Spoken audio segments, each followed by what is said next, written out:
যে 7 ভাগে কোরবানি জায়েজ নয়। আমাকে যে বিষয়টি দেয়া হয়েছে সে বিষয়টি হচ্ছে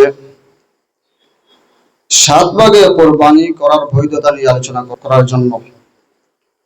আমরা সবাই জানি, এখানে মুরব্বিয়ানে কেরামরা উপস্থিত আছেন, আপনারা সবাই জানেন, আপনাদের জন্মের পর থেকে, বুঝ হওয়ার পর থেকে 7 ভাগে কোরবানি দিয়ে আসছেন এবং আপনারাও দেখেছেন আপনাদের বাপ দাদারাও 7 ভাগে কোরবানি দিয়েছেন। তো এই বিষয় যেহেতু জানা আছে, এরপরেও আমি এই বিষয় নিয়ে কেন আলোচনা করব? কারণ বর্তমান যুগে বড় একটা বাতিল ফিরকা গয়রে মুকাল্লিদিন তথাকথিত আহলে হাদিসরা এইভাবে ক্যামেরার সামনে এসে, জাতির সামনে, ইন্টারনেটে এসে জাতিকে ভুল মেসেজ দিচ্ছে, জাতিকে বর্তমানে একটা বড় ফিতনার মধ্যে ফেলে দিচ্ছে।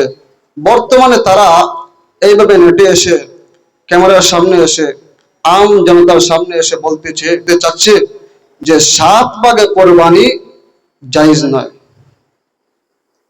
এটা বর্তমানে গয়রে মুকাল্লিদিনের বড় বড় শায়েখরা এই ফতোয়া দিচ্ছে যে 7 ভাগে কোরবানি জায়েজ নয়। কেন জায়েজ নয়? যে এই সম্পর্কে হাদিস শরীফের মধ্যে কোন নবী সাল্লাল্লাহু আলাইহি ওয়াসাল্লামের কথা পাওয়া যায় না বলে। এখন আমি হাদিস থেকে এই 7 ভাগের কোরবানি সাবিত করব ইনশাআল্লাহ। নবীজি সাল্লাল্লাহু আলাইহি ওয়াসাল্লামের একজন প্রিয় সাহাবী হযরত জাবির রাদিয়াল্লাহু তাআলা আনহু বলেন, নাহরনা মা রাসূলিল্লাহি সাল্লাল্লাহু আলাইহি ওয়াসাল্লাম আল বুদনাতা আন সাবাতিন ওয়াল বাকারাতা আন সাবাতিন। হযরত জাবির রাদিয়াল্লাহু তাআলা আনহু বলেন, আমরা নবীজি সাল্লাল্লাহু আলাইহি ওয়াসাল্লামের সাথে কুরবানি করতাম। আমরা একটা উট 7 জনের পক্ষ থেকে জবাই করতাম এবং একটা গরু 7 জনের পক্ষ থেকে কুরবানি করতাম। তাহলে পরিষ্কার সহিহ হাদিসের মধ্যে এটা পাওয়া যায়। এই হাদিসটা ইমাম মুসলিম রাহিমাহুল্লাহ মুসলিম শরীফের কিতাবুল হজ্জের 1318 নম্বর হাদিসের মধ্যে এনেছেন। এই হাদিসটা ইমাম আবু দাউদ রাহিমাহুল্লাহ সুনানে আবু দাউদের কিতাবুজ যাহায়ার 2809 নম্বর হাদিসের মধ্যে এনেছেন। এই হাদিসটা ইমাম তিরমিজি রাহিমাহুল্লাহ সুনানে তিরমিজির 904 নম্বর হাদিসের মধ্যে এনেছেন।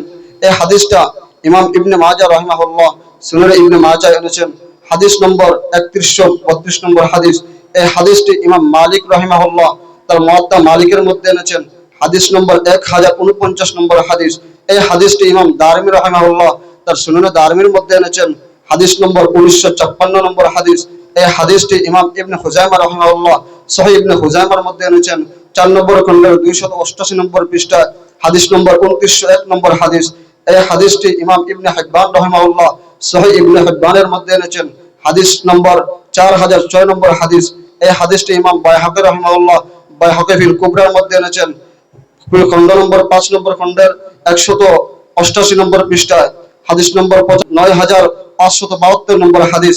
এই হাদিসটি ইমাম তাবরানী রাহিমাহুল্লাহ তাবরানী ফিল আওসাতের মধ্যে এনেছেন। এই হাদিসটি ইমাম আহমদ রাহিমাহুল্লাহ মুসনাদ আহমদের মধ্যে এনেছেন। এই হাদিসটি ইমাম শাফিঈ রাহিমাহুল্লাহ তার মুসনাদুশ শাফিঈর মধ্যে এনেছেন। এই হাদিসটি ইমাম আবু দাউদ তায়রাসী রাহিমাহুল্লাহ তার মুসনাদে আবু দাউদ তায়রাসীর মধ্যে এনেছেন। এই হাদিসটি ইমাম ইবনুল আসির আল জাযারি রাহিমাহুল্লাহ তার সহিহ জামিউল উসুল কিতাবের মধ্যে এনেছেন। এই হাদিসটি ইমাম মিজি রাহিমাহুল্লাহ তুহফাতুল আশরাফের মধ্যে এনেছেন। এত হাদিসের কিতাবের মধ্যে এই সহিহ হাদিসটা বিদ্যমান রয়েছে, এরপরেও তারা হাদিস খুঁজে পায় না।